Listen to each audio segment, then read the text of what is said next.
પાદરા આણંદને જોડતા નવા ગંભીરા બ્રિજનું કામ પૂર્ણતાના આરે. ચાલુ મહિનાના અંત સુધીમાં બ્રિજ ખુલ્લો મુકાઈ શકે છે. નવા બ્રિજને હાલ આપવામાં આવી રહ્યો છે આખરી ઓપ. 9 જુલાઈ 2025ના તૂટી ગયો હતો ગંભીરા બ્રિજ. 20 લોકોના આમાં મોત થયા હતા. માત્ર એક વર્ષમાં નવો ગંભીરા બ્રિજ તૈયાર કરાયાનો દાવો. 200 કરોડના ખર્ચે તૈયાર કરવામાં આવ્યો નવો બ્રિજ. અંદાજે 1 કિલોમીટર લાંબો છે આ નવો બ્રિજ. દરરોજ 250થી વધુ કામદારો અને એન્જિનિયરો કામગીરી અહીંયા કરતા હતા. બ્રિજની મજબૂતી ચકાસવા ભારે વાહનોનું ટેસ્ટિંગ શરૂ. નદીના લેવલથી અંદાજે 50 ફૂટની ઊંચાઈ પર આ બ્રિજ બનાવાયો છે. ભવિષ્યમાં સમાંતર વધુ એક બ્રિજ બનાવવાનું પણ આયોજન છે. આટલા ઓછા સમયમાં બ્રિજ તૈયાર થવો એ મોટી સિદ્ધિ હોવાનું નિવેદન આરએનબી વિભાગે આપ્યું છે.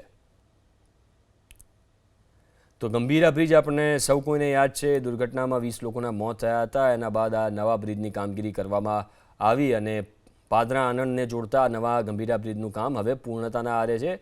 અત્યારે બ્રિજ ઉપર હેવી લોડેડ વાહનો મૂકીને બ્રિજની મજબૂતાઈ ચકાસવામાં આવી રહી છે. આશા રાખીએ કે આ બ્રિજ મજબૂત હોય. નવા બ્રિજને હાલ આખરી ઓપ આપવામાં આવી રહ્યો છે. 9 જુલાઈ 2025ના ગંભીરા બ્રિજ તૂટ્યો હતો, જેમાં 20 લોકોના મોત થયા હતા. અંદાજે 1 વર્ષ જેટલા સમયમાં, 1 સવા વર્ષ જેટલા સમયમાં નવો બ્રિજ તૈયાર કરાયો છે.